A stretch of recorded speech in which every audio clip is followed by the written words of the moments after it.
El tema de la semana al que uno le dedica, bueno, sea uno o algunos, estos comienzos, estos minutos, ha sido un discurso, ¿no? Y por lo general nadie siente, mayormente nadie siente, que los discursos políticos pueden cambiarle la vida en un sentido estricto.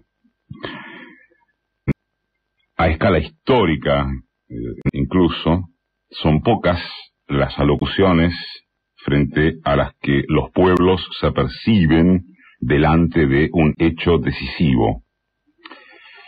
Pero también ocurre, a veces, que se necesita del paso del tiempo, hacia adelante y hacia atrás, para mensurar lo profundo o no de ciertas verbalizaciones políticas.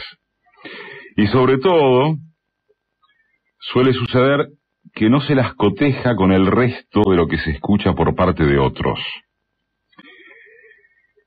Y creemos, bueno, cree uno, que esto último es lo acaecido con la palabra presidencial en la apertura de las sesiones del Congreso, lo cual es una forma de decir, como lo reconocen diputados y senadores de todas las ramas, ni siquiera en voz baja. Tratándose de un año electoral, estarán haciendo campaña antes que adentro del recinto en proporción de 10, 20 a 1 o más. No es un dato aleatorio porque expresa que la gran cocina pasará mucho más por lo propositivo comicial, o de propositivo en la mejor de las hipótesis, que por las acciones concretas desde las bancas, ¿sí? Nunca fue distinto. Es lo inherente a un sistema fuertemente presidencialista como el argentino, y no viene al caso si hay que conservarlo. Dicho de otra forma, nadie interpreta que la mejor plataforma electoral sea trabajar en las cámaras, en el Congreso. Ni en las nacionales, ni en ninguna. Ahora bien, sea correcto o negativo, hay una diferencia sustantiva entre oficialismo y oposición que es universal, aunque por estas pampas, en estas circunstancias, se acentúa. El oficialismo, bien o mal, tiene para mostrar lo que hizo y hacia dónde va desde la ratificación de lo obrado. Y la oposición tiene el problema de no haber hecho nada, con la suma de no conocerse tampoco qué es lo que quiere en términos de articulación de fuerzas. Y lo que nos parece es que el discurso de Cristina debe ser juzgado bajo esa perspectiva. Porque lo contrario significaría que su pieza oratoria puede ser apreciada o denostada como un episodio suelto, aislado de contexto, y remitido simplemente a la disposición favorable o negativa que despierte en su figura y su gobierno. ¿Es lógico eso? Entiéndase, de lógica pura, va la pregunta, de método analítico si es lógico, no de pasiones.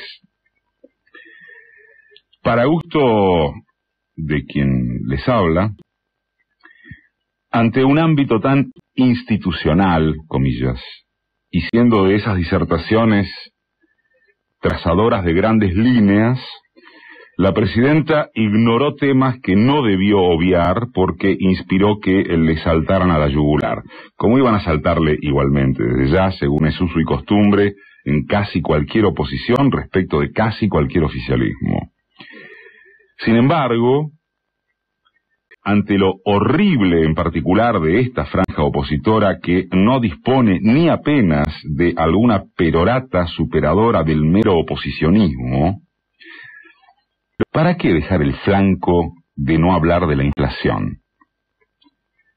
¿Por qué no profundizó la presidenta, como supo hacerlo hace poco, con mucho nivel, en la responsabilidad de los formadores de precios? ¿Por qué ofrecer otro blanco absoluto sobre el desquicio que es el INDEC? ¿Por qué no haber fugado hacia adelante con una explicación estructural acerca de que se paga deuda con reservas? ¿Por qué soslayar la distribución de ganancias entre los trabajadores. A un cuadro político con la personalidad de Cristina, portadora de esa capacidad retórica deslumbrante, y enfrentada a gente con serios aprietos para armonizar sujeto, verbo y predicado, le cuesta chaucha y palito acostarlos con 2 o 3 oraciones fulminantes y conceptuales. Lo hizo, es más, durante el propio discurso. Al Gardiner mendocino le mandó que tranquilizara a sus acólitos radicales y no jodieron más. Y a un mediocre necesitado de protagonismo que pegaba grititos y cuyo nombre ni tan solo importa, le fijó la vista de lejos para preguntarle: ¿cómo es su nombre, diputado? El tipo ese, entre paréntesis, ¿se aguantará el espejo desde el otro día? Le bastó un disparador, más aún, el de que no se hagan los rulos con su candidatura próxima o eterna, para que los chiquilines de la oposición se agarraran de hacerse los rulos como decadente opción imitativa de respuesta. Una manga de gente muy gris. Bueno, con tanto territorio libre de obstáculos que no sean los propios, es difícil de comprender o de justificar que Cristina haya regalado esos espacios temáticos. Y esto vale sin perjuicio de aquello en lo que sí marcó rumbo y que fue prolijamente salteado en el parecer de los corifeos opositores. La extensión de la asignación universal por hijo a las embarazadas, lo imperioso de un nuevo estatuto del peón rural, un nuevo régimen de adopción, reformular la ley penal tributaria para los grandes evasores.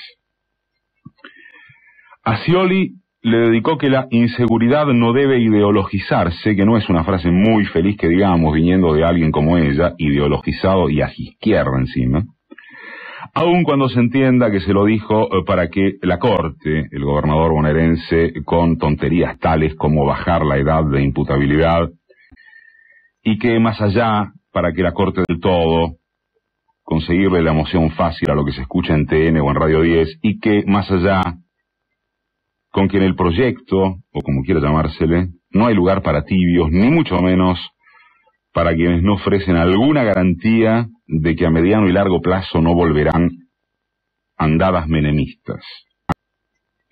No volverán a andadas menemistas.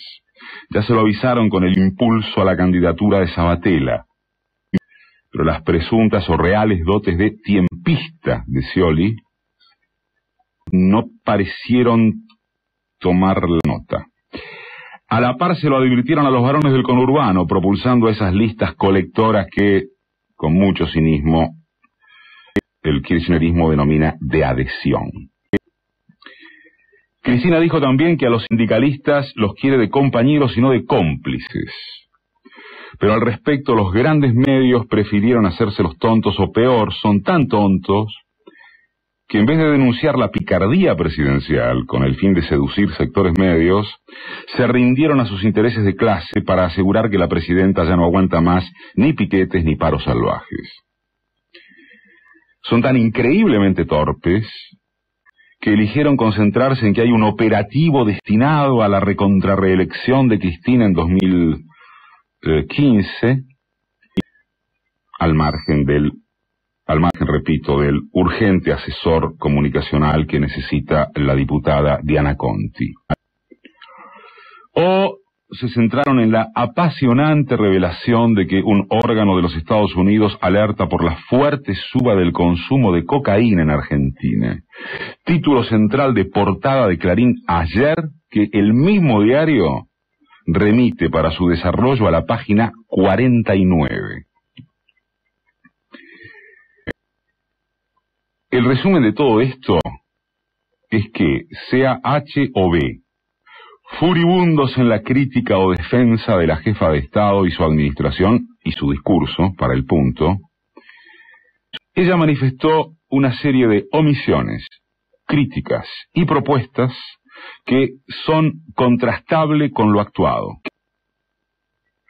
Enfrentado a eso, y miren, auto-otorgándome la licencia de decir objetivamente, como si la objetividad no fuera un valor abstracto, lo que hay que hacer es comparar el debe y haber del oficialismo. Y es entonces donde se encuentran rápido discursos vacíos de cualquier definición, Macri en apertura de sesiones distrital convocando a la atención de la infancia desprotegida, como si fuera un dirigente socialista. Cobos, una fotocopia de la Rúa, si esto fuera posible, afirmando ya veremos. Sanz en el Gran Rex, delante de las viudas decrépitas de la Alianza, aseverando, hola, soy Sanz, quiero ser presidente. Solana, Pino, en campaña en Expoagro. Subido Pino a la babucha de Clarín y La Nación, los organizadores. Pino.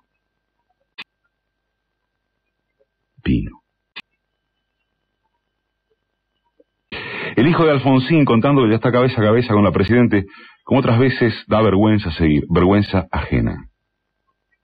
O sea que tal vez no haya sido esta la fracción discursiva más completa o atractiva de la Presidenta.